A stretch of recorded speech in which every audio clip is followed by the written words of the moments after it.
Cek cek satu. Satu. Assalamualaikum, Kak. Waalaikumsalam warahmatullah. Kita tunggu 25 menit lagi, Kak ya, Oh ya, sambil ya. Mangga sambil mangga. menunggu peserta. Oke.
Assalamualaikum warahmatullahi wabarakatuh. Waalaikumsalam warahmatullahi wabarakatuh. Gimana kabarnya supaya? Gimana kabarnya, Mas? Alhamdulillah lemes. Alhamdulillah. Alhamdulillah. Alhamdulillahirabbil alamin. Alhamdulillah ala kulli hal. Alhamdulillah atas segala nikmat yang sudah Allah berikan kepada kita semua sehingga kita pada malam hari ini dapat menghadiri menyaksikan acara haid yang sangat sangat bermanfaat. Maka dari itu, sebelum itu kita tanya dulu bagaimana dari peserta yang lain, apakah sehat? Bisa dikirim pesan kalau ini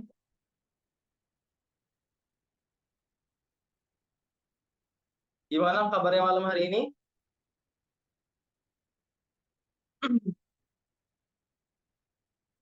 Alhamdulillah malam hari ini eh, judulnya makna di balik kata pahlawan. Masya Allah ini judul yang sangat keren ya, yang nanti juga akan disampaikan oleh narasumber kita, Mas Mas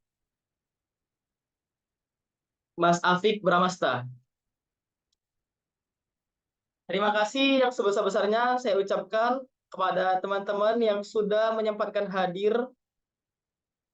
Kemudian apresiasi juga yang saya berikan kepada tim Hype dan Mas Afik yang sudah meluangkan waktunya untuk mengisi acara pada malam hari ini.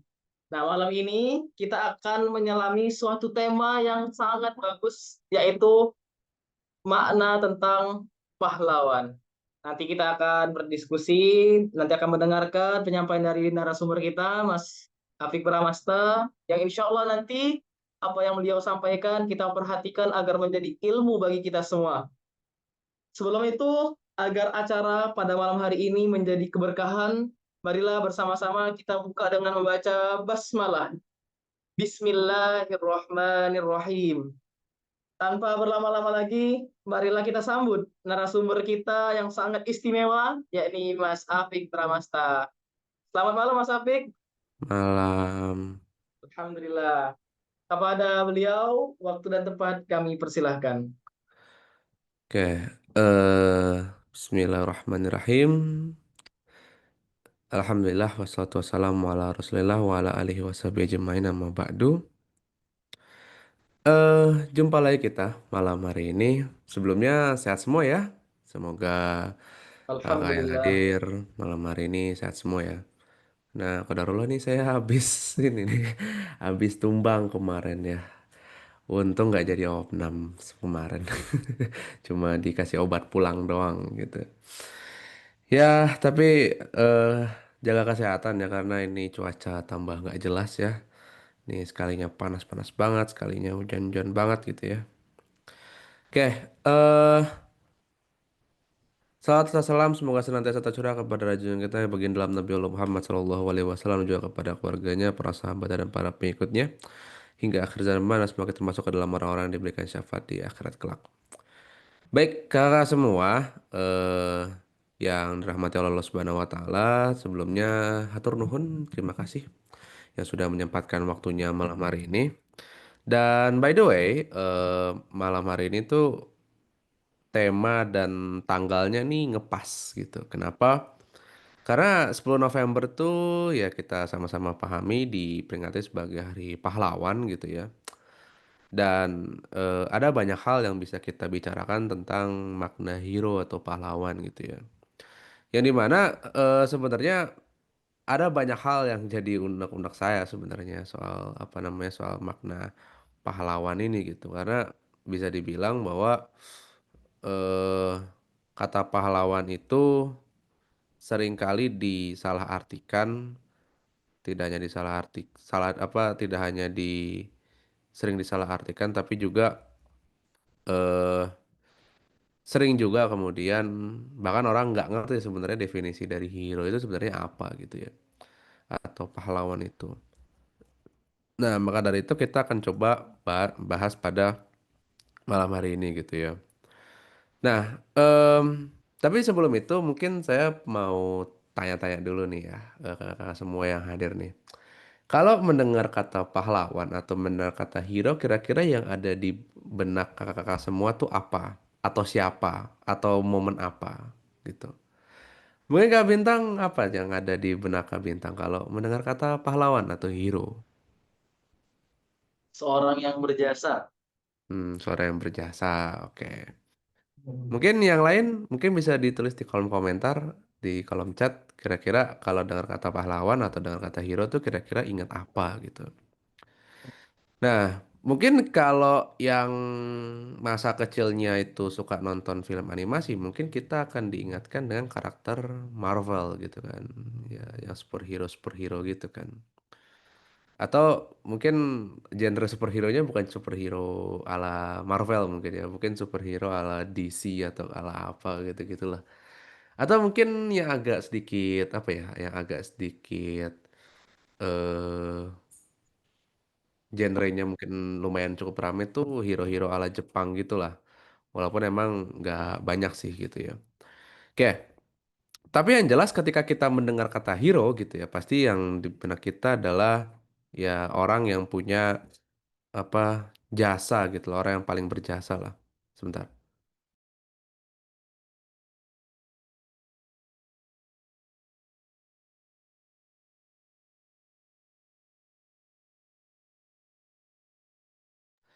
Oke, kita kembali lagi. Nah, eh tapi kalau kita coba perhatikan KBBI ya, kalau kita mencoba mendefinisikan apa itu pahlawan gitu ya. Jadi pahlawan itu berasal dari kata pala dan wan gitu. Jadi eh pala itu kan apa ya, tanaman yang kemudian dipetik buahnya kan gitu. Nah, jadi pahlawan itu adalah kalau secara bahasa ya, kalau dari menggunakan bahasa Sanskerta itu artinya adalah orang yang kemudian kerja keras hasil kerja kerasnya dipetik gitu. Nah, tapi kalau menurut KBBI, pahlawan itu adalah orang yang menonjol karena keberanian dan pengorbanannya dalam membela kebenaran atau juga bisa diartikan sebagai pahlawan yang pejuang yang gagah gitu. Nah, coba kita cari pengertian heroes dari Oxford Dictionary gitu. Ya, heroes itu apa sih gitu. Oke. Kalau kita lihat di Oxford eh, Dictionary gitu. Pahlawan itu atau hero itu adalah a person who is admired by many people for doing something brave or good gitu. Wait. Oke. Nah, mana ya? Oh ini.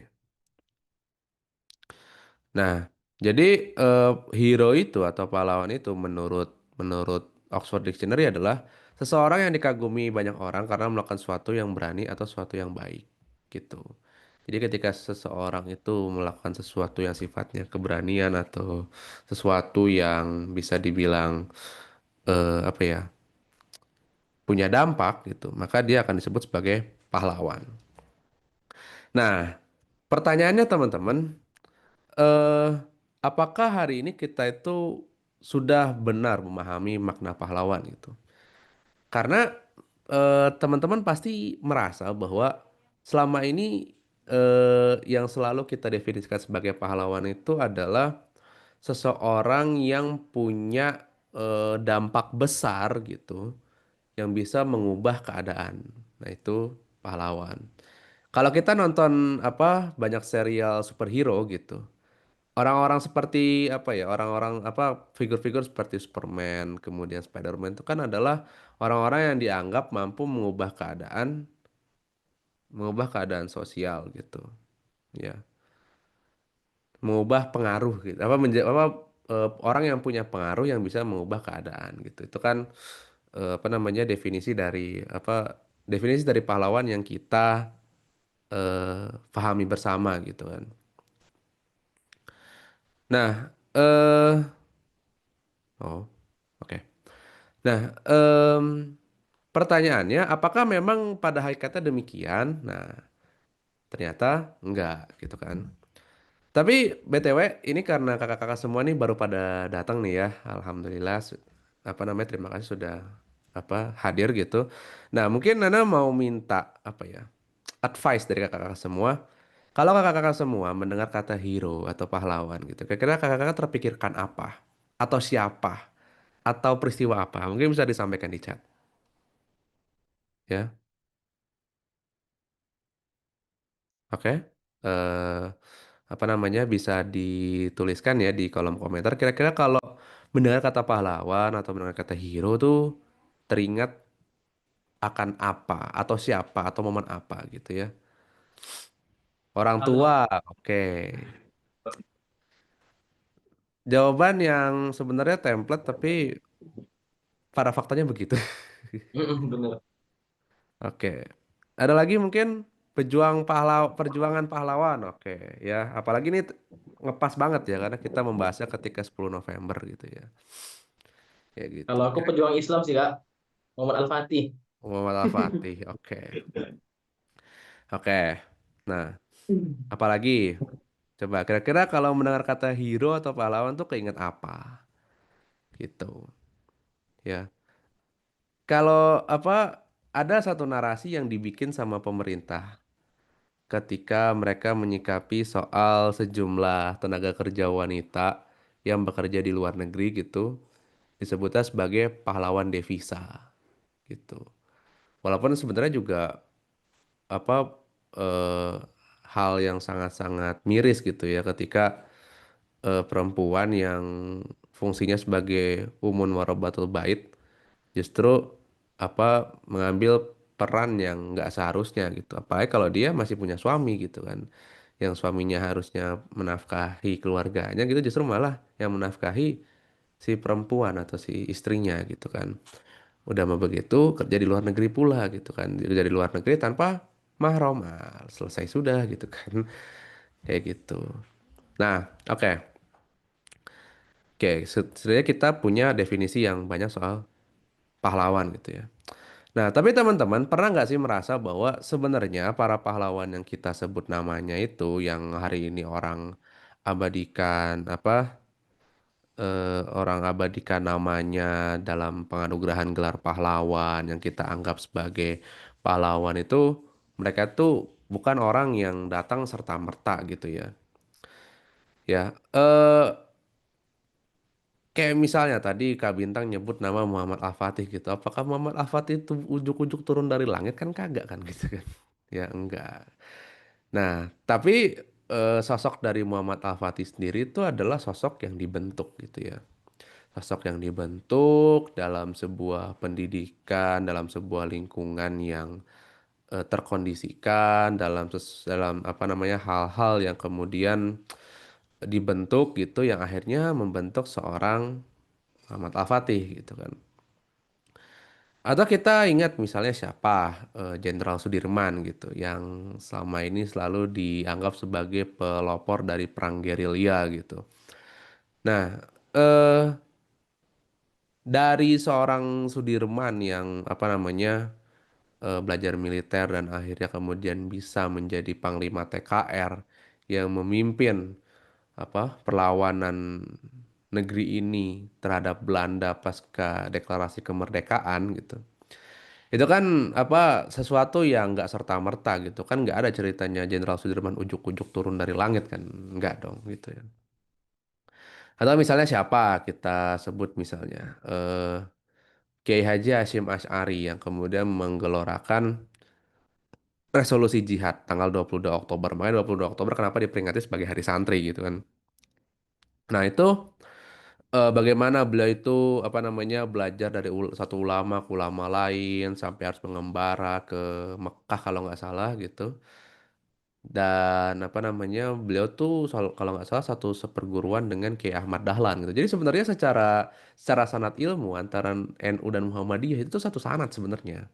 Karena para pendirinya yakni Kiai Haji Ahmad Dahlan dan Kiai Haji Hasyim Asy'ari itu tuh belajar dari guru yang sama yaitu Syekh Ahmad Khatib Al-Minangkabawi gitu.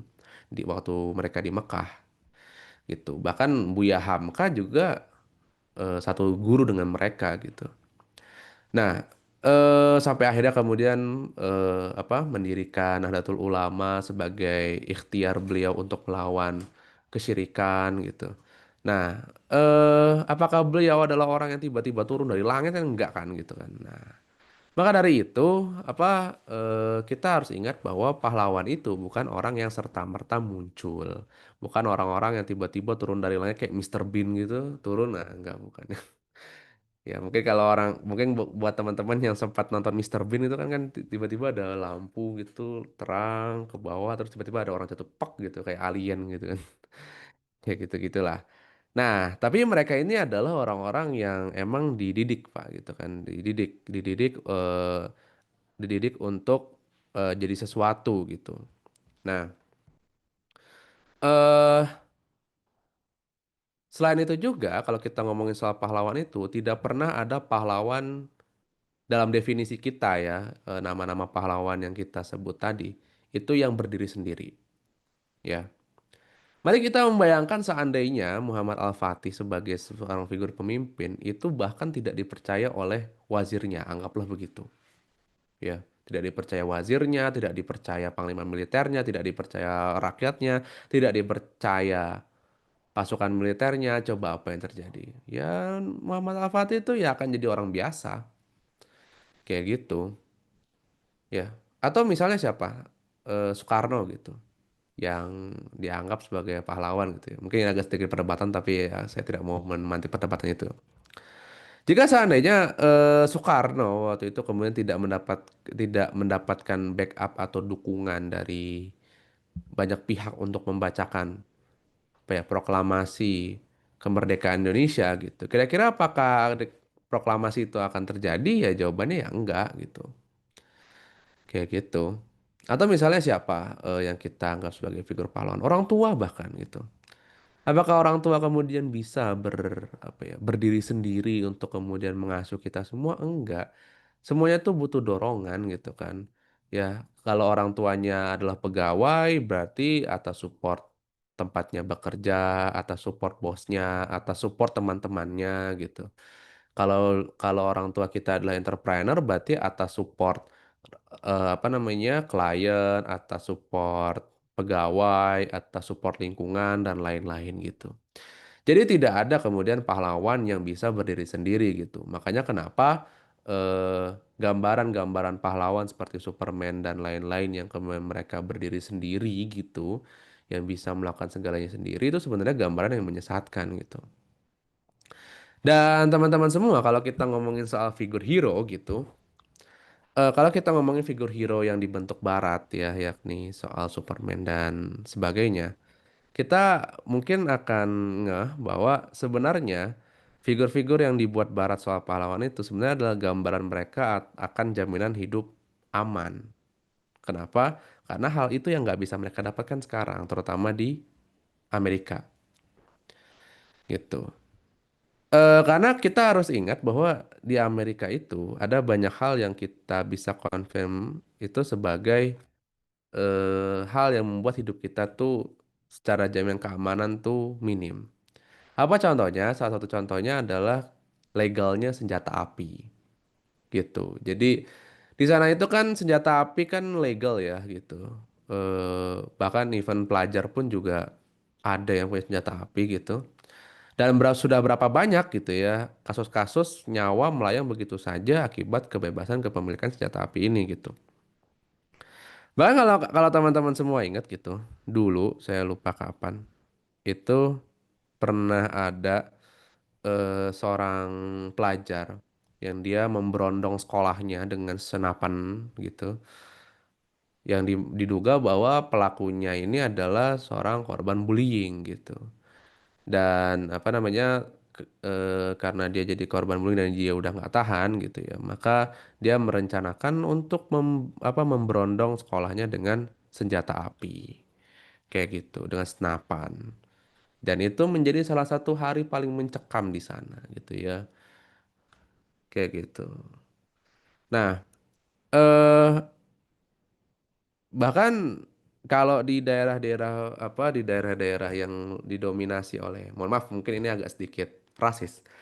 Tapi kalau di daerah-daerah yang dominan oleh ras kulit hitam di Amerika, itu prakteknya bisa jauh lebih kejam lagi di mana bahkan kita nggak terima diledek pun itu sudah langsung bisa konsekuensi nyawa gitu kan.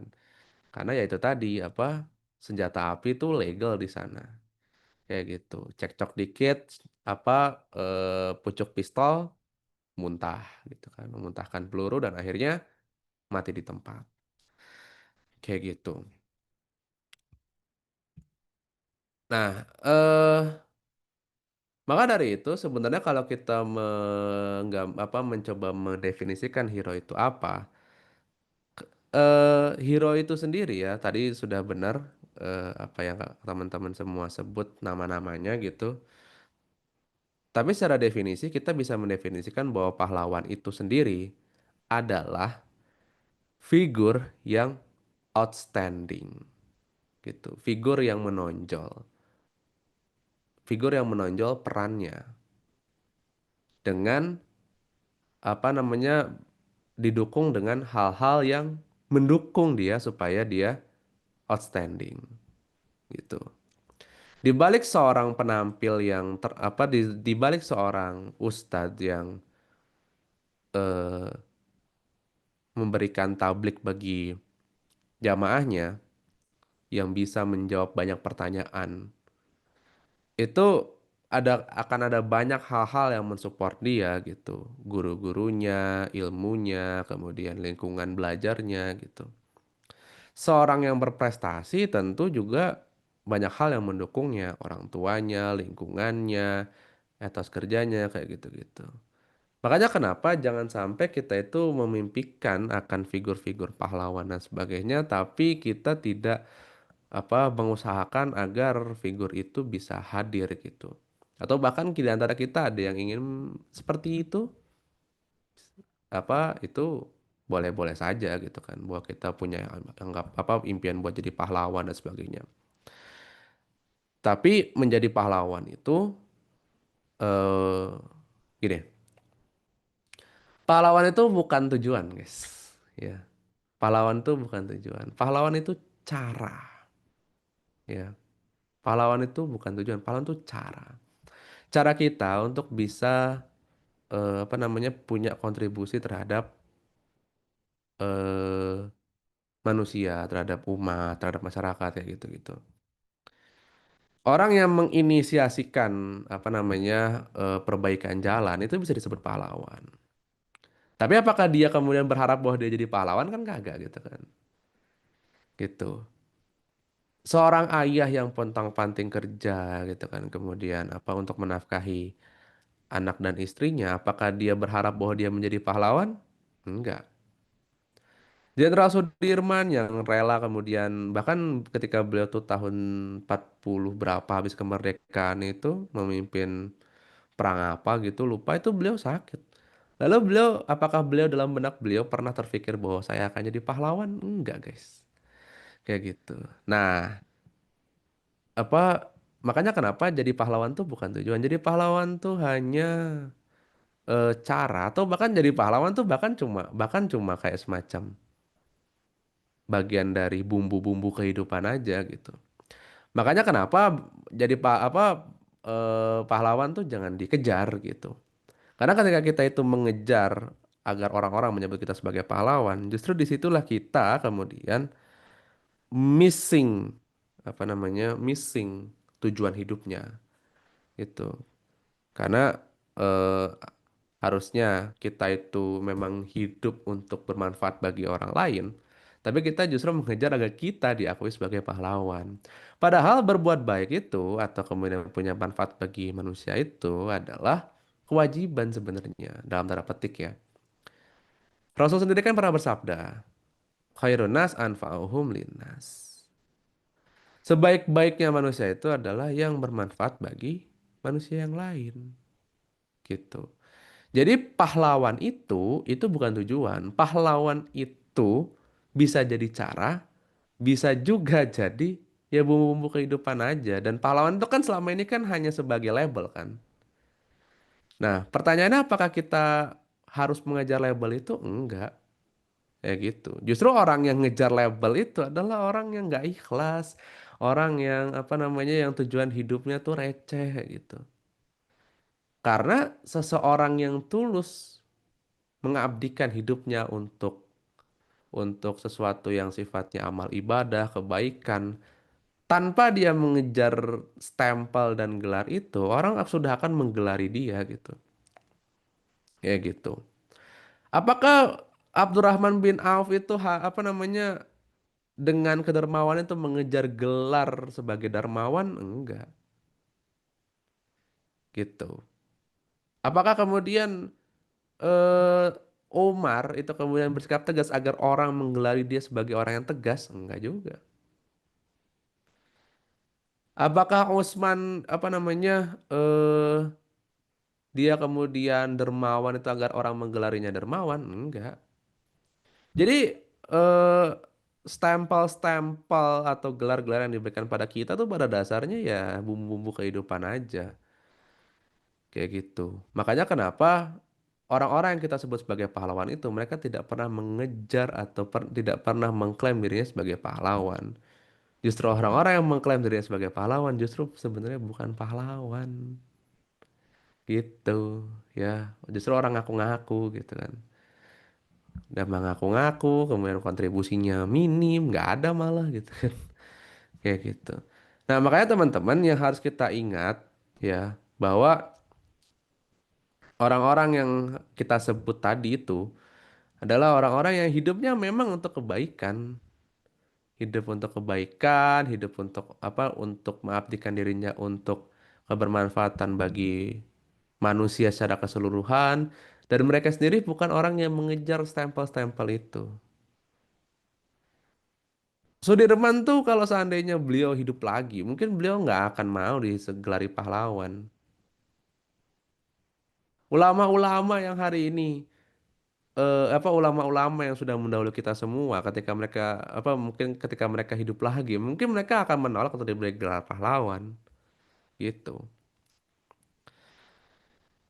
ya makanya fokus pada tujuan kita jangan kita mau apa jangan kita sampai mengejar validasi orang lain karena validasi validasi kebaikan kita itu bukan dari orang tapi dari yang menciptakan kita siapa Allah Subhanahu wa taala. Dan validasinya Allah tuh jauh lebih berdampak. Apa validasinya Allah? Surga. Itu validasinya Allah gitu loh. Validasinya Allah tuh surga. Kalau validasinya manusia kan paling cuma tepuk tangan, cuma stempel, cuma apa lagi? Cuma gelar kayak gitu. Tapi validasinya Allah apa? Surga, Bos. Surga gitu. Nah, berarti apa? Berarti untuk mengejar. Oh ya, silahkan, silahkan. BTW jangan lupa Allahumma barik lana ya. Allahumma barik lananya ya, Kak ya. Kayak gitu. Nah, maka dari itu dalam memperingati Hari Pahlawan ini, kita jangan sampai kemudian apa namanya melakukan segala hal yang Allah ridhoi itu atas dasar validasi manusia gitu. Validasi manusia itu ya kita jadikan bumbu-bumbu kehidupan aja lah gitu. Karena kalau kita justru jadikan validasi manusia sebagai tujuan, ketika kita tidak mendapatkan itu, nah, biasanya kita akan sakit hati dan ketika kita sakit hati, maka kita akan meninggalkan itu karena menganggap kita nggak ada value-nya, ya gitu. Padahal sebenarnya value-nya bukan ada di manusia, no, value-nya ada di Allah gitu. Dan validasinya surga gitu ya, kayak gitu, ya. Wala asu an rauhillah. Jangan pernah menyerah dari harapan Allah. Jangan pernah menyerah dari rahmat Allah. Kayak gitu. Nah, oke, kembali kepada pahlawan sebelum kita ke tanya jawab gitu. Eh,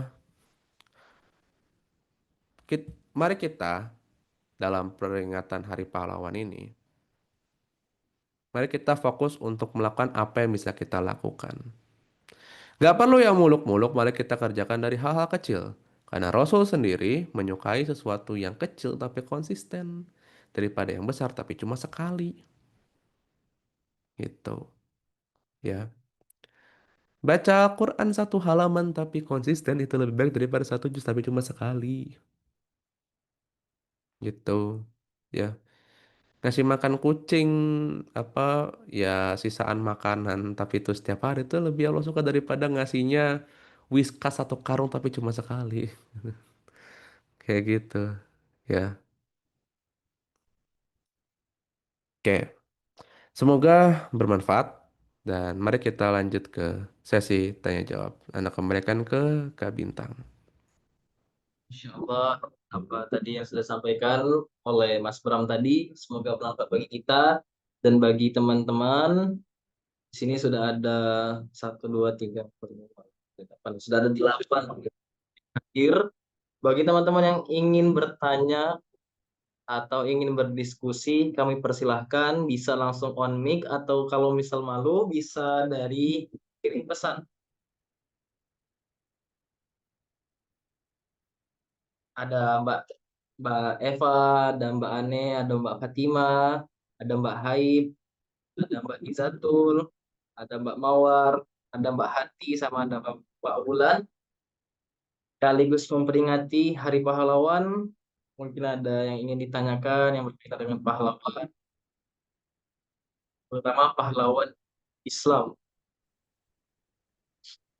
Hmm. Apa ini? Oh iya.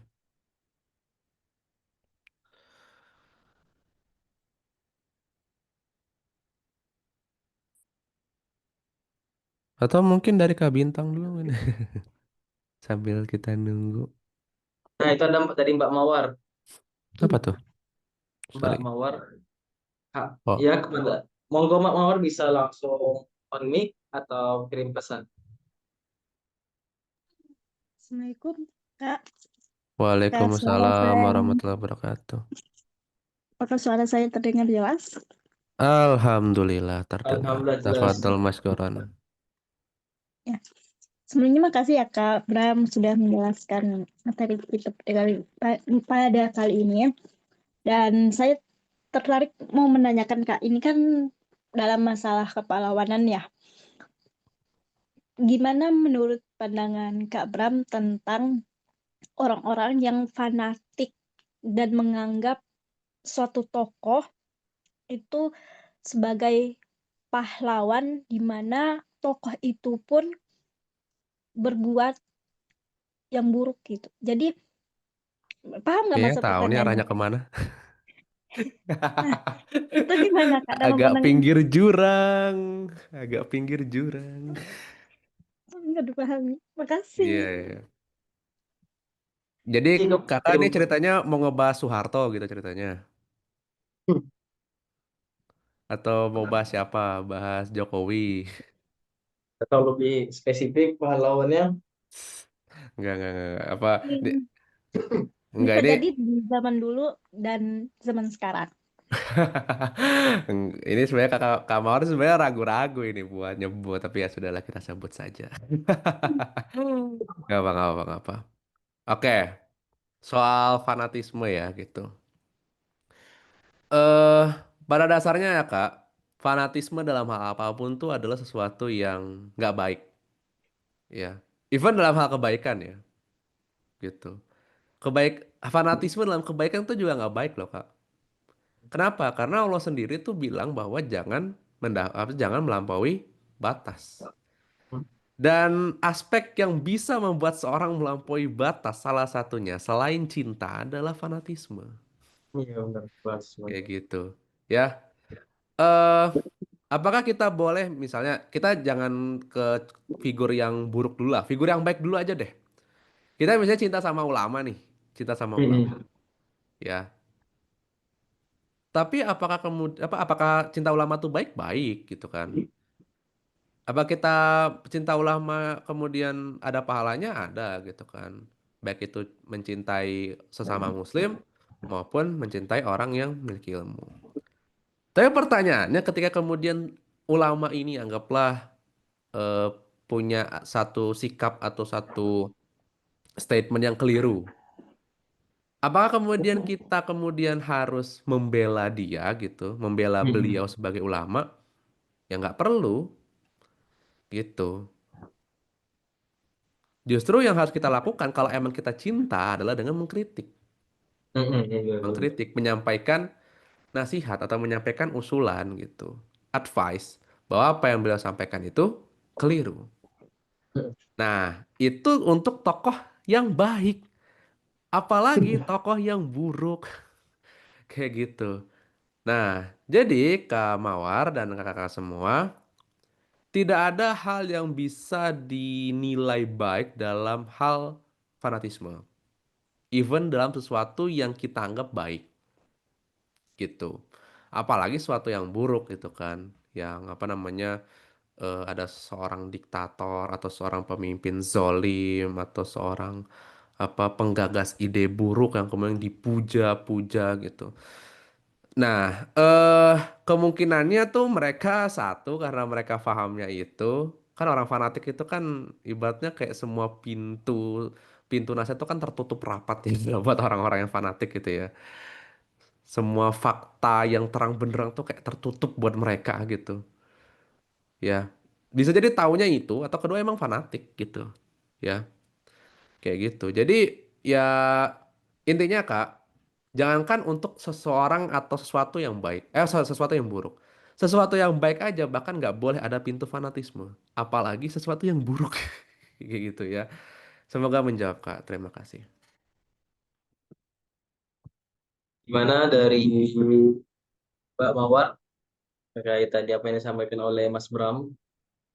Masih ada yang ingin ditambahkan? Kak boleh menanggapi nggak? Tapi Boleh, ini Oh, boleh, boleh. tafadhol. Boleh, boleh. nah, saya mau tanya, tapi ini sensitif nggak ya? Hmm, Oh, silakan silakan saja. Gak Bentar. Kita apa-apa. sudah terbiasa diserang Oke, netizen kok kita tenang kita aja. aja. Ini satu dua tiga. Kita aja ya bang. Ini kak, saya mau tanya.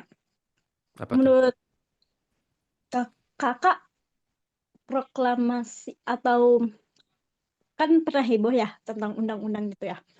Ya. Nah, menurut Kak Bram sendiri itu masih relevan nggak sih dengan zaman kita sekarang ini? Masih dibu masih masih dibutuhkan Mantap. nggak sih menurut Let menurut him cook. menurut Kak Bram itu masih bisa disebut kategori untuk negeri nggak? Paham nggak maksudnya untuk negeri? Untuk Ini maksudnya ngomongin proklamasi apa ngomongin apa? ya ini kan apa sih namanya undang-undang yang pernah ini Yang pernah pernah dibikin. menjadi hebohkan itu. Nah, itu kan saya pernah dengar pernah mau dihapus kayak gitu ya. Undang-undang apa gitu lupa. Soal Terus apa tuh, Kak? benar, saya coba cari tahu dulu ya. Lupa nama apa ya yang pernah rencana yang Hmm, aduh. Masalahnya sebelah saya ini buku bahas undang-undang semua ya. Nggak semua sih, tapi banyak lah. Oh, kayaknya lagi nyari sumbernya dulu, lagi nyari resource-nya dulu. Ini karena Kak Mawar nyinggung nih jadi inget buku ini.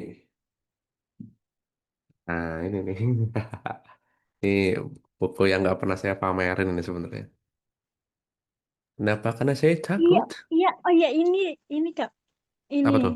yang pernah siapa sih artis-artis yang pernah heboh tuh? Hmm, yang di DPR itu loh. Oh, siapa? Eko Kayak Patrio, Uya Kuya, ya Uya Kuya mereka dan yang lainnya. ini Nah, siapa? nah itu kan Perel. mm-mm, Hmm. itu maksud saya tuh bagaimana pandangan kakak tentang itu. Terus ada lagi Bukan kayak undang-undang tadi kali itu. Tunjangan. bu, iya juga. Tapi ini loh Kasusnya kak waktu itu tunjangan. tunjangan. Tapi kan Mm. mereka oh iya ini intinya menurut kakak DPR itu masih dibutuhkan nggak? Itu aja. Mantap, langsung pertanyaan gorengan, To the kan? point. Langsung Mau langsung dijawab? boleh kak. Oke, Langsung jawab aja, Kak. oke, oke. Gini, eh jawabannya terbuka untuk segala usul dan segala pendapat ya, karena apa? Nah, sadar bahwa anak manusia yang lemah. Oke, kita pelajari dulu fungsinya. Fungsinya DPR itu apa sih? Secara nama tuh Dewan Perwakilan Rakyat.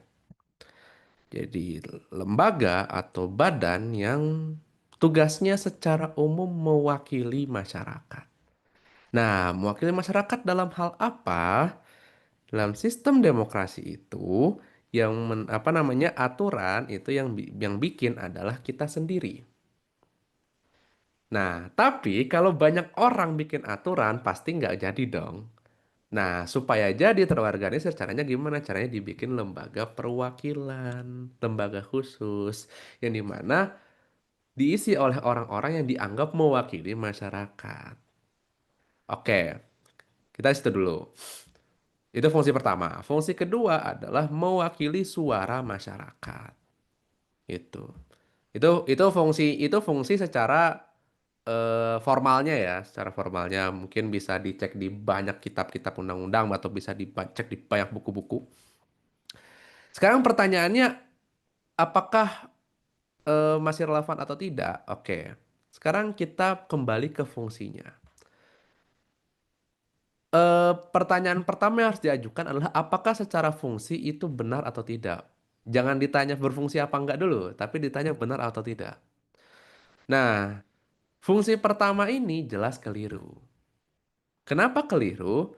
Karena yang berhak untuk menetapkan aturan bagi kita sebagai manusia cuma Allah. Gitu. Makanya kalau ada manusia yang kepikiran buat bikin aturan sendiri, nah itu namanya ndablek. Namanya ngeyel sama Allah. Makanya kenapa sama Allah diomelin? Diomelin di mana? Diomelin di Al-Maidah 50. Afa hukmal jahiliyati yabghun gitu. Maka hukum jahiliyah mana lagi yang kau harapkan? Waman ahsanu minallahi hukman gitu. Dan siapa lagi yang lebih baik daripada Allah hukumnya? Liqaumi yuqinun ya bagi orang-orang yang yakin gitu. Itu sama Allah sudah disentil di ayat Quran gitu kan. Kayak gitu. Nah, jadi secara fungsi sendiri itu sudah tidak tepat. Nah, lebih anehnya lagi adalah sudah fungsinya tidak tepat, tidak berjalan juga. Gitu. Kenapa? Karena selama ini aturan yang dibikin bukan aturan yang diinginkan masyarakat. Makanya kenapa saya tadi sempat pamer buku ini. Nah, tuh, Kudeta Putih. Jadi ini buku terbitan tahun berapa ya? Bukunya terbitan tahun 2012. Oh iya, tahun 2012. Jadi buku ini tuh membahas tentang apa namanya proses asing dalam mengintervensi Indonesia dalam hal undang-undang. Jadi ternyata DPR bikin aturan itu dibayar. Bukan dibayar sih, lebih tepatnya dikasih utang gitu. Nah, utangnya dibayar dalam bentuk kebijakan. Kebijakannya salah satunya apa? Undang-undang. Dan itu angkanya nggak kecil, guys. Angkanya tuh bisa sekitaran berapa juta US dollar kalau nggak salah waktu itu. Pokoknya gede banget lah di tahun 1999 itu. Jadi habis reformasi lah. Kayak gitu. Jadi, ya, secara fungsi, satu fungsinya tidak tepat karena bertentangan dengan apa yang Allah tetapkan, dan yang kedua, fungsi ini juga tidak berjalan. Gitu. Jadi, apakah masih relevan? Jawabannya adalah dari awal, secara basic juga sudah tidak masuk. Apalagi dengan faktanya sekarang juga semakin tidak relevan. Gitu ya, Iya. Kak Mawar. Terima kasih. Gimana dari Kak Mawar? Hmm. Halo Kak Mawar, Ya, Kak. masih ada yang mau ditanggapi atau sudah puas dengan jawaban Kak Ram tadi terkait fungsional dari DPR? Cukup, tapi ini masih boleh nggak? Astagfirullah. Boleh, boleh, boleh. Boleh kita mah kasih aja. Ini teman-teman nggak ada yang mau tanyakan ya? Boleh. BTW Nggak boleh. teman-teman kalau mau nanya bisa kirim di chat ya. Masnya sambil Ya, boleh. sambil Ah, sambil Kamawar nanggapi. Oke, tafadhol. Ini mau tanya yang lain tentang masih tentang kepahlawanan, tapi dengan versi yang berbeda. Kalau Oke. tadi kakak juga sudah menjelaskan tentang ulama, tentang hal-hal orang-orang yang baik. Tapi gimana dengan ini Kak? Dengan keadaan Hmm. yang mengkondisikan tidak baik. Paham nggak maksudnya? Gini-gini. Kayaknya nggak paham. Di zaman sekarang kita perlu tuntunan kan ya. Ya memang maksudnya Betul. memang Rasulullah yang paling baik. Tapi kan maksudnya di zaman sekarang kita juga membutuhkan role model kan. Oke. Tapi gimana kalau zaman sekarang itu seseorang dianggap itu gimana ya? Dianggap sebagai role model. Mm-mm. Tapi dia dia itu bisa dibilang enggak ini. Ada titik red flag-nya lah. Oh, bisa nggak sih kita menyebut kalau zaman sekarang itu udah nggak ada lagi pahlawan gitu? Boleh nggak?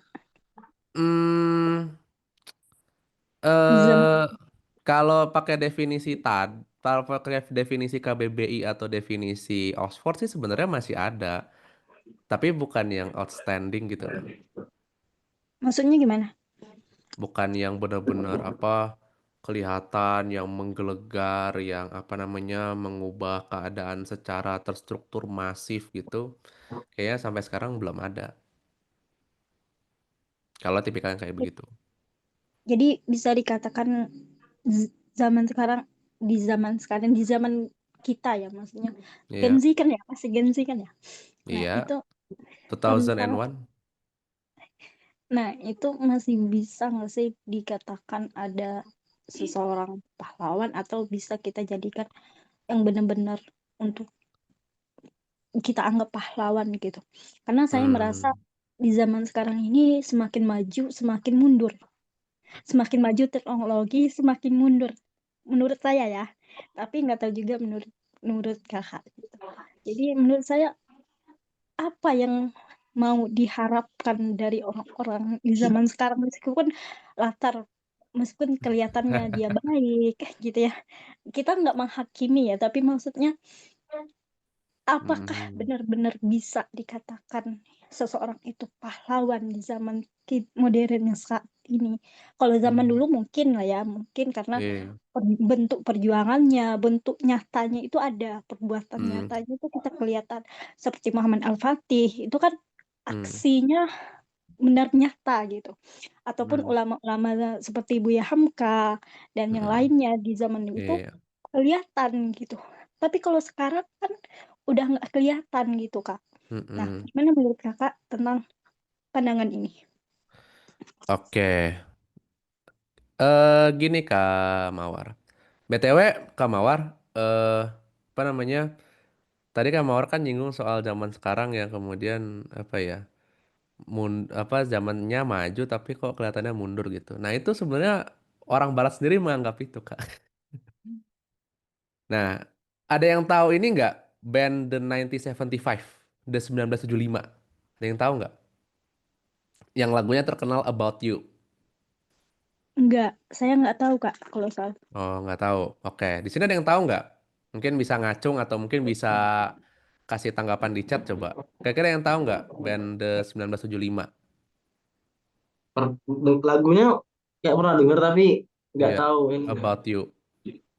Nah, jadi salah satu lagunya About It. Nah, tahun 2018 dan 1975 itu pernah nulis sebuah lagu judulnya Love It If We Made It gitu.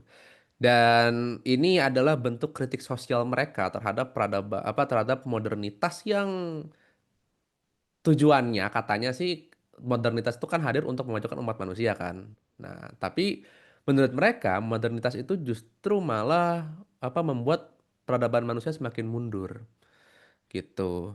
Apa namanya dan paling apa dan mereka tegaskan itu di salah satu liriknya apa namanya modernity is fail us gitu.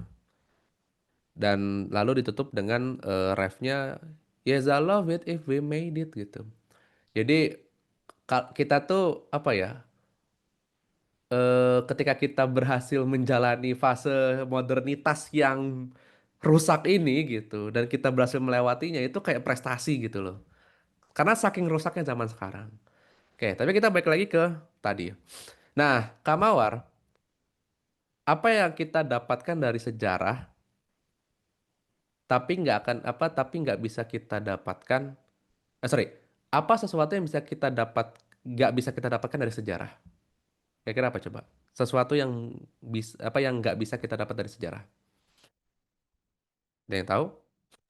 Pengulangan. Bukan. Ketika kita membaca sejarah, ada sesuatu yang kita nggak akan bisa dapatkan. Apa coba? Kak Bintang tahu? Apa ya yang tidak bisa kita dapatkan? Mm-mm. Sesuatu yang kita tidak akan bisa dapatkan dari membaca sejarah tanpa mengalaminya langsung.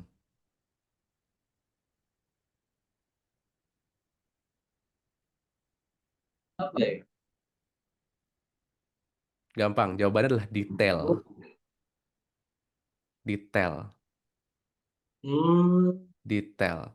Peristiwa per peristiwa, hari per hari, jam per jam, menit per menit, detik per detik.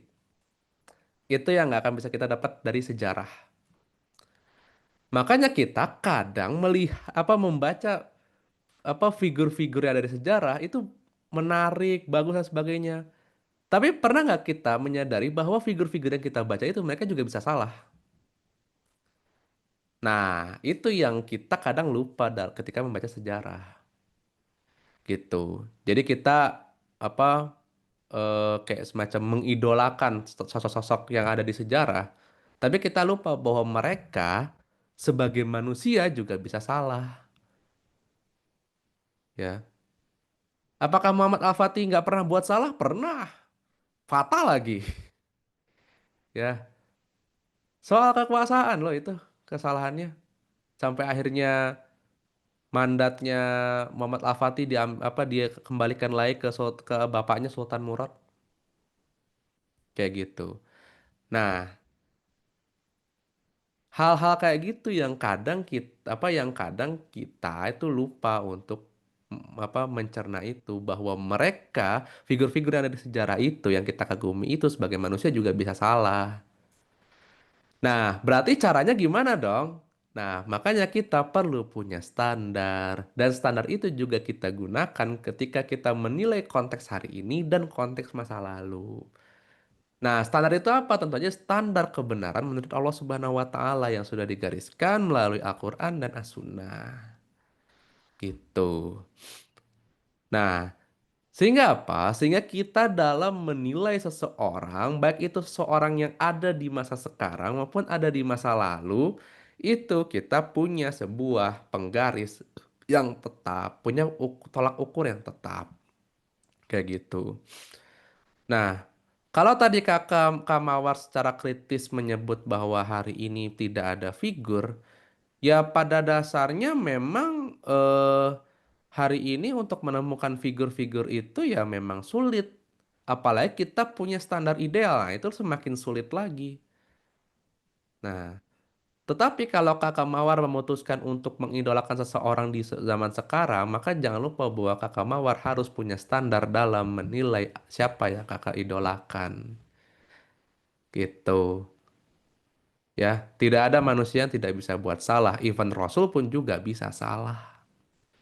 Kayak gitu.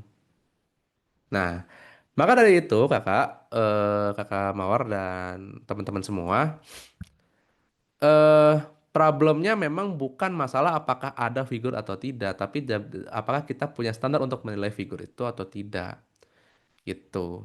Sehingga ketika seseorang seseorang yang kita anggap idola, seseorang yang kita anggap kita jadikan role model untuk kemudian melakukan sesuatu yang tidak sesuai dengan standar kita, ya dengan standar yang sudah kita tetapkan, ya kita nggak akan kecewa. Kenapa? Karena emang manusia bisa salah dan lupa gitu, sesimpel itu, kayak gitu, ya. Kembalikan ke Kak Mawar, terima kasih. Kak, gimana? Kak, izin dari kakak tadi kan saya jadi kepikiran gini, Kak. Kalau misalkan nih 10 tahun lagi, Hmm. menurut Kak Bram sendiri, Ini disuruh jadi ah, peramal nih. bukan peramal, tapi menurut saya pengen mendapatkan apa ya? Mendapatkan jawaban dari sudut pandang kakak gitu ya. Mm-mm. Misal, apalagi kakak juga saya lihat suka politik-politik gitu kan, ngebahas Fix politik. follow Bramslook ini fix. Iya kan, saya ngeliat juga kayak gitu di Oke, akun-akun oke. sosmed kak. Sering ngebahas soal-soal begituan.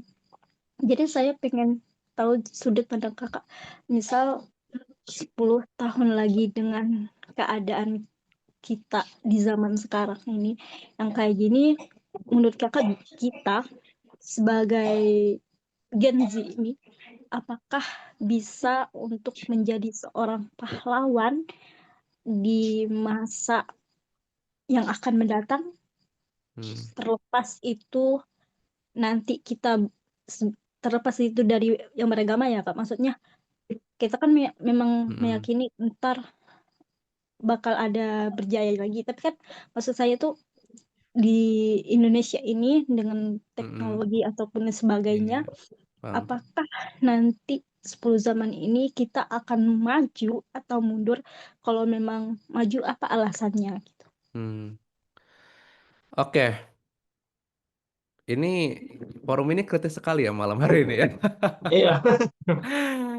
Ya, tapi emang pahlawan itu ya ngomongin pahlawan itu kan memang salah satu apa sih yang sering dibawa oleh pahlawan tuh a hope, harapan, ya. Dan gini Kak, em, saya tuh pernah pernah ngobrol dengan salah satu adik kelas saya gitu. Dia ini bapaknya seorang wartawan senior dan dia sendiri ya si adik kelas ini dia tuh salah satu orang yang concern sama ini sama environmental, sama lingkungan gitu. Nah, ada satu POV menarik yang saya mikir-mikir, ya juga ya gitu. Jadi, kalau kita ngomongin kita bisa optimis atau tidak, jawabannya optimis itu akan selalu ada dimanapun. Selama kondisi itu adalah sesuatu yang bisa kita kendalikan. Maksudnya kendalikan bukan dalam level individu ya. Kalau dalam level individu jelas berat gitu.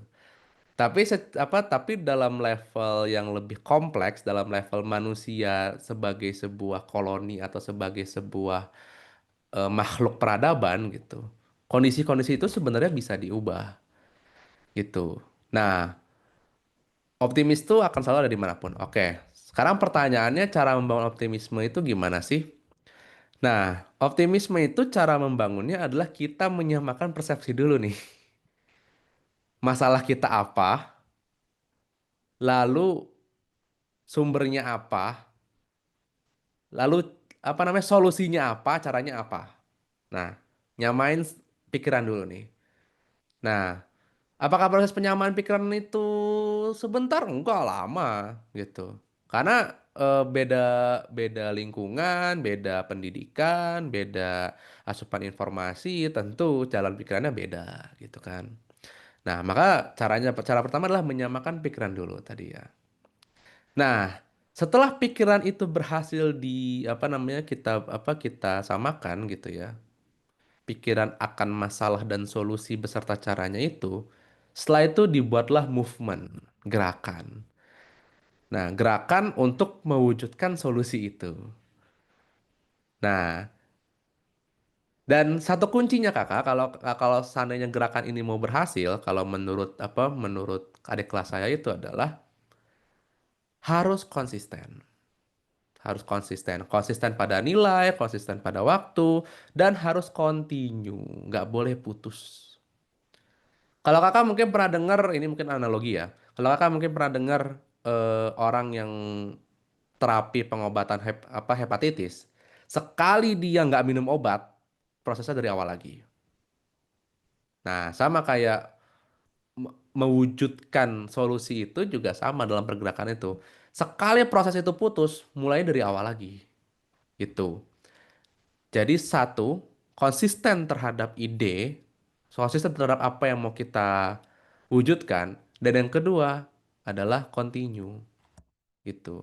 Jadi kita harus memastikan bahwa apa ide ini atau sesuatu yang kita yakini ini itu harus bisa apa namanya diteruskan oleh siapapun gitu. Even kita misalkan sudah tidak mampu memperjuangkannya lagi mungkin karena faktor fisik atau faktor apa gitu, maka akan ada orang-orang yang memperjuangkan itu sampai itu terwujud gitu. Nah, jadi pertanyaannya kak, apakah dalam 10 tahun lagi bisa? Jawabannya ya bisa saja. Yang penting tadi kita sudah bisa menyamakan pikiran kita. Nah, kalau melihat sekarang apakah persepsi itu sudah sama ya belum. Masing-masing apa masih dengan standar masalahnya apa, solusinya apa yang berbeda-beda gitu.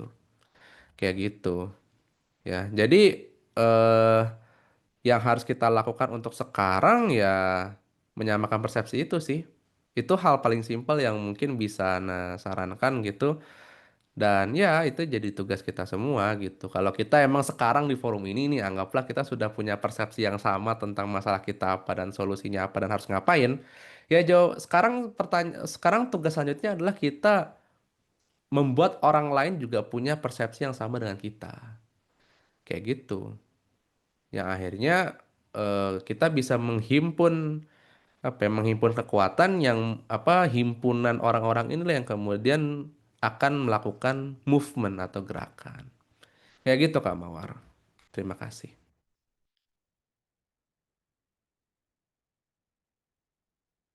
Masya Allah, kritis banget malam hari ini ya dari Mbak Mawar.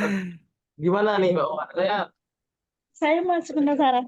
Kalau misalkan kita Boleh, boleh. kira-kira yang paling berpengaruh itu siapa? Maksud maksud saya tuh apakah yang berpengaruh itu kayak generasi kita atau nanti yang akan berpengaruh untuk bisa mengubah itu adalah kayak pemerintah ataupun orang-orang yang dianggap tokoh tadi atau gimana? Saya keinget sama Eh, waktu itu. Ini boleh melanjut?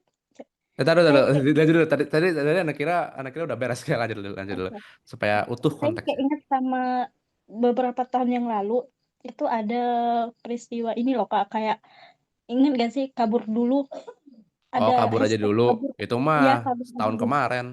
Bu, iya Pak, Tahun kemarin. bukan Kabur aja dulu tahun kemarin. kabur aja dulu atau itu loh Kak yang pernah mengkritik eh, salah satu kota karena Iya, jalannya kabur aja yang dulu. Itu tahun kemarin apa tahun kemarinnya lagi gitu. Masih hangat itu. masih hangat ya.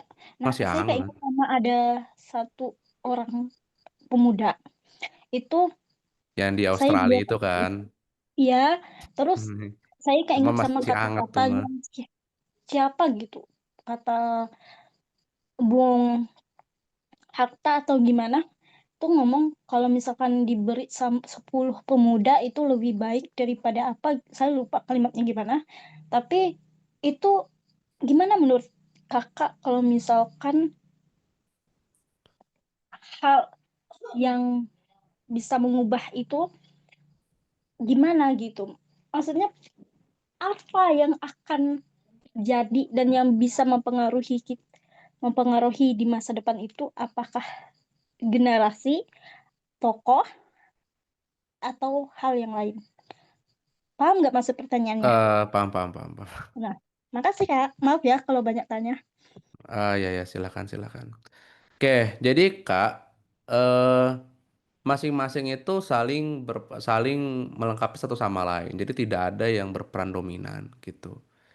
Kalau seseorang yang didengarkan pun yang ibaratnya anggaplah tokoh atau siapapun tuh ternyata akhirnya dia dicuekinnya sama aja gitu. Nah, sedangkan kalau misalkan dalam satu pergerakan tidak punya tokoh yang dijadikan sebagai pemimpin, apa yang terjadi ya kocar-kacir. Jadi tidak ada peran atau komponen-komponen yang apa berdiri sendiri gitu. Semuanya saling melengkapi gitu. Ya, jadi dan kalau kita coba berkaca dari banyak peristiwa gitu, ya semua komponen itu berpengaruh. Gini deh, sesimpel gini deh. Ini kita walaupun dalam Islam nggak boleh mengandai-andai ya, tapi anggaplah gitu kan. Kalau Rasul saat itu misalkan ketika dakwah itu kemudian nggak ada yang dengar, apakah itu akan apakah itu akan punya dampak? Ya kagak gitu ya. Kayak gitu. Jadi apa Rasul pada akhirnya kemudian bisa apa namanya bisa membantu kelompok dakwah kecil. Dari kelompok dakwah kecil itu kemudian apa dibina, lalu kemudian dakwah secara terang-terangan, lalu kemudian memutuskan untuk hijrah ke Madinah dan lain-lain sebagainya itu ya. Kalau dari proses pertamanya saja itu apa ya gagal dilalui, ya nggak akan jadi itu dakwah gitu. Nah, sama seperti proses perubahan juga yang kita dambang-dambakan itu, ya, itu selama semua prosesnya selama prosesnya di jalan itu bisa gitu. Kalau kelewat ke skip sekali aja, ke skip satu proses aja, itu apa ya nggak bisa gitu. Jadi tidak ada komponen yang berperan dominan, semuanya saling berperan gitu, kayak gitu. Karena gini. Kalau kita sebagai manusia itu kemudian hanya berharap sama yang di atas, sedangkan kita tidak melakukan apapun untuk mencapai perubahan itu, ya kita diledekin sama Allah, guys. Ya, Allah bilangnya apa? Innallaha la yughayyiru ma biqaumin hatta yughayyiru ma bi anfusihim. Jadi Allah tidak akan merubah satu kaum sebelum kaum itu merubah dirinya sendiri. Jadi movement itu, inisiasi itu harus datang dari kita, bukan nunggu yang di atas. Gitu. Ya. Jadi apakah ada yang dominan atau punya dampak besar? Nggak ada. Semuanya saling berperan. Saling berperan, saling melengkapi. Gitu kan Mawar.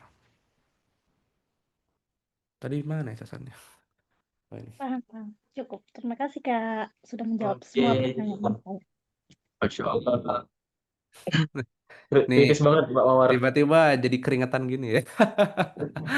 Ini efek gak nyalain kipas ini sebenarnya. Tadi sudah banyak yang ditanyakan oleh Pak Mawar. Nah, tinggal dari teman-teman yang lain, saya ingin Ini ada yang bertanya. mau nanya nih. Ini jangan forumnya diambil ke Mawar sendiri nih. Ayo nanya dong.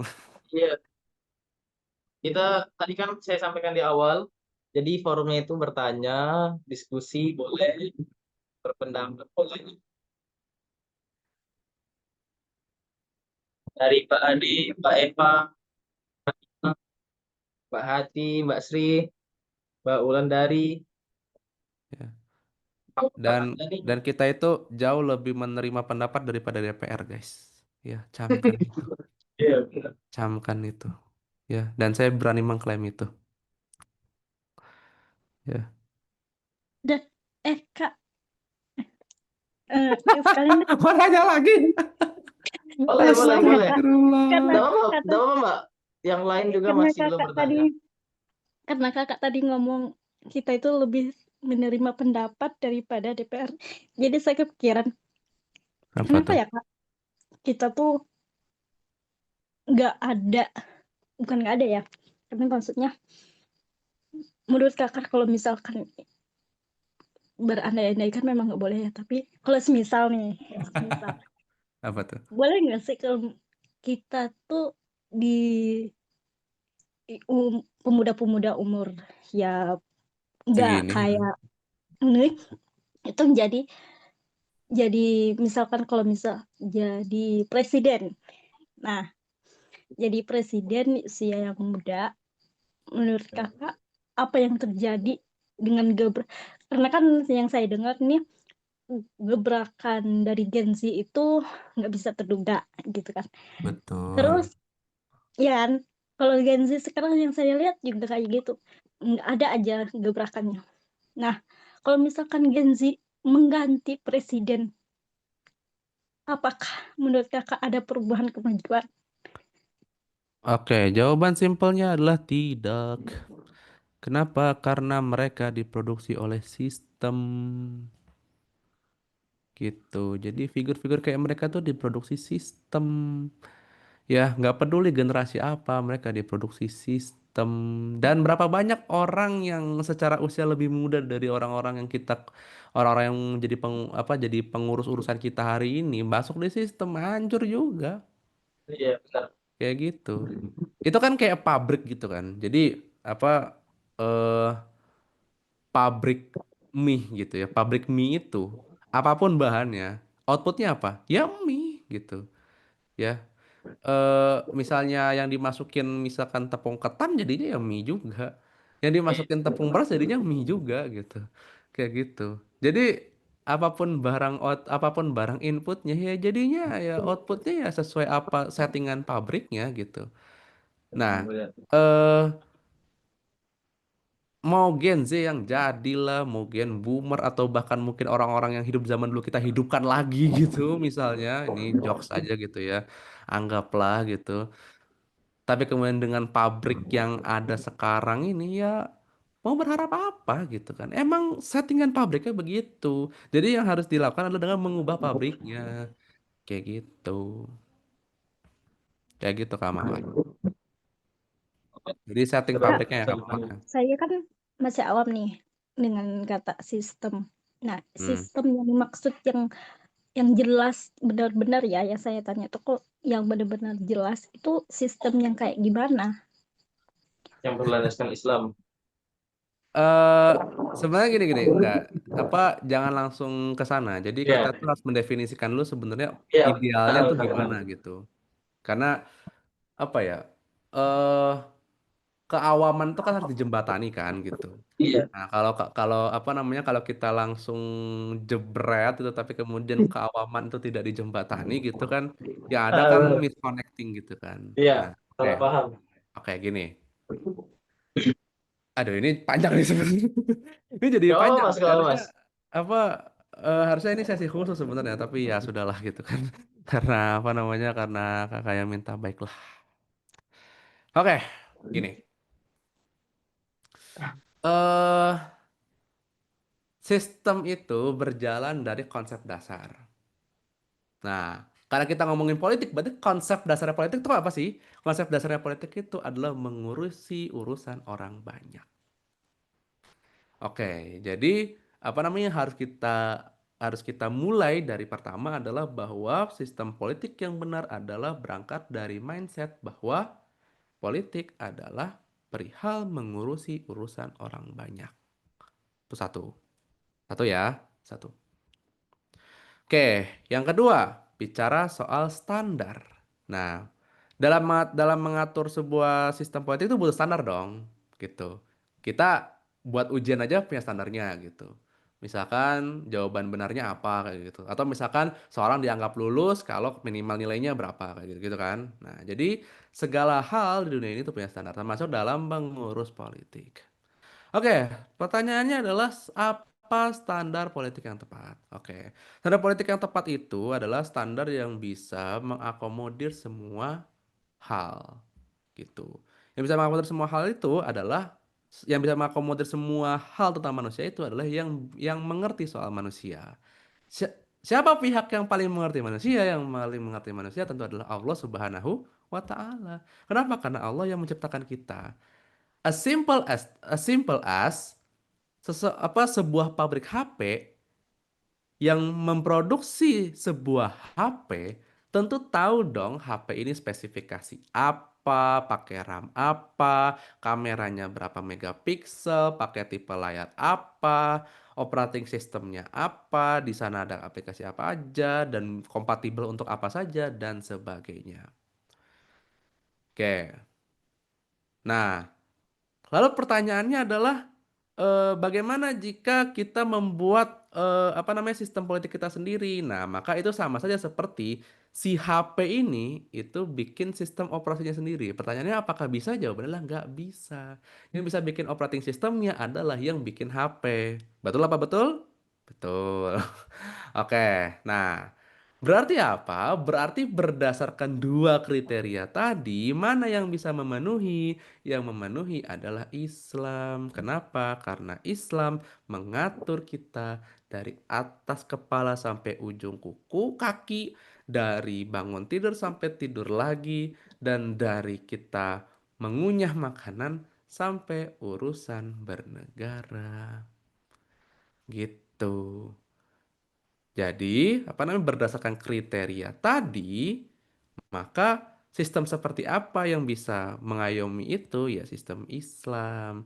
gitu. Pembahasan lebih detailnya mungkin bisa dianggedakan khusus Kamawar ya. Ini soalnya agak larut malam ini. Ya, Masya Allah, kita sudah masuk ke ranah politik ini. Iya, ini terlalu Ya Allah, panas. alhamdulillah, makasih Kak, udah paham. Ya mohon maaf ya teman-teman, ini apa namanya forum yang sangat panas, panas sekali ya. Ya, BTW di sini nggak ada CCTV ya, jadi aman. Iya. Dari bapak yang lain ada yang ingin bertanya dari teman lain. Para pertanyaan. Berapa pertanyaan lagi kira-kira, Mas? eh Satu lagi deh, karena soalnya ada janji nih. Lagi siapa yang ingin bertanya? Ayo silahkan nih, mumpung dibuka nih, saya mau ada janji nih. Nggak ada ya kayaknya. Nah, Nggak aku ada. aja Kak. Kalau nggak ada, Oh, nggak mau, nggak mau, nggak mau, nggak. aku pengen nanya nih Kak. Di Apa itu? antara semua pahlawan nasional itu, menurut Kakak, dia tuh nggak terlalu dikenal Kak ya. Tapi Hmm. dia tuh memiliki kontribusi yang sangat besar bagi bangsa kita ini. Nah, mengapa? Dia nggak dikenal nih pahlawan ini. Tapi dia Mm-mm. memiliki kontribusi yang sangat besar. Siapa dan mengapa? Siapa dan mengapa? Tar. Ana cek dulu, apakah beliau udah pernah jadi pahlawan nasional apa belum? Tar ya. Saya tuh penasaran aja kan. Saya tuh kayak pernah dengar tapi saya lupa. Ini menurut Ana apa menurut Kalau menurut Kakak apa? Kalau menurut Ana, tar. Ana tuh sebenarnya ada satu figur yang apa namanya? Sorry. Tar Ana searching dulu. Ana tuh lupa beliau itu udah pernah jadi pahlawan apa belum? Oke. Nih, ada satu figur ulama yang dua, ya dua, ada dua. Ada dua figur ulama yang menurut Ana itu beliau berdua ini menjadi kayak semacam rahim dari organisasi-organisasi Islam yang ada hari ini. Ada dua. Sebenarnya ini figur yang kalau antum ada di circle orang-orang yang apa ya, circle pesantren, pasti dua nama ini akan sering disebut. Satu, Syekh Ahmad Khatib Al-Minangkabawi. Satu lagi, Hmm. Syekh Nawawi Al-Bantani. Nah, jadi kalau antum tahu orang apa, jadi kalau teman-teman tahu orang apa ulama-ulama yang menjadi pendiri organisasi-organisasi Islam hari ini itu bergurunya sama dua sosok ini. Kayak gitu. Misalnya pendiri Muhammadiyah, Kiai Haji Ahmad Dahlan tuh belajar dari Syekh Ahmad Khatib sama Syekh Nawawi Al-Bantani. Terus Kiai Haji Hashim Asy'ari pendirinya NU itu belajar dari beliau berdua juga. Terus Buya Hamka itu belajar dari beliau juga. Ahmad Hasan yang merupakan pendiri Persis itu belajar dari beliau juga. Dari beliau apa dua beliau itu juga. Terus siapa lagi ya? Pendirinya Madrasah Tawalib di Padang itu. Aduh, ana lupa namanya siapa. Dan Tawalib Madrasah Tawalib. Di sini ada yang dari Padang nggak? Atau ada yang dari Minang nggak? Coba ngacung dong. Ada nggak? Kayaknya nggak ada ya. Ada yang Wah, dari itu Minang? ada yang dari Minang nggak? Ana mau tahu. Kira-kira ada nggak? Kalau ada harusnya pernah mendengar Madrasah Tawalib harusnya. Oh, kayaknya nggak ada ya. Oh, oke, anggaplah nggak ada lah gitu.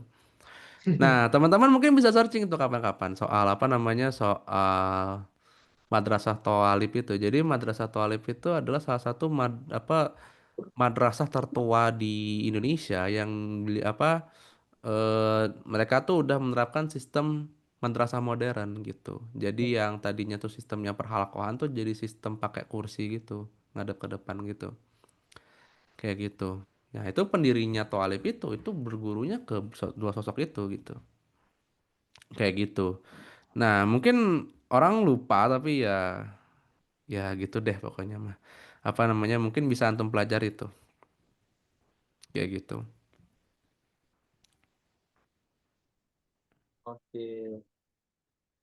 Masya Allah. Alhamdulillah malam hari ini sangat banyak pembahasan kita yang disampaikan oleh Sebelum tadi mulai dari definisi pahlawan, kemudian siapa aja pahlawan, kriterianya, kemudian bahkan sampai masuk ke ranah yang panas tadi. Ya, semoga apa yang beliau sampaikan tadi menjadi manfaat bagi kita semua, ya, menjadi pelajaran bagi kita Hmm. semua. Maka dari itu, marilah terakhir di closing ada sedikit penutup nggak Mas dari Mas? Oke. Em, Pahlawan terbesar yang dimiliki oleh umat manusia atau umat Islam hari ini itu adalah harapan. Harapan. Maka Ana akan mengulang sekali lagi ayat yang tadi Ana bacakan, wala tayasu an rauhillah, gitu. Selagi manusia punya harapan, ya selagi itu juga manusia hidup. Wallahu a'lam bishawab. Ya Allah, semoga malam ini bermanfaat. Marilah bersama-sama kita tutup dengan membaca hamdalah. Alhamdulillahirabbil alamin. Alhamdulillahirobbilalamin. Saya selaku host pada malam hari ini, apabila ada salah kata, saya bermaaf dan kepada teman-teman, terutama kepada Mas Bram, saya ucapkan terima kasih. Assalamualaikum warahmatullahi wabarakatuh. Waalaikumsalam warahmatullahi wabarakatuh. Oke, Ana pamit ya kakak semua. Izin pamit, Mas. Matur nuwun. Assalamualaikum.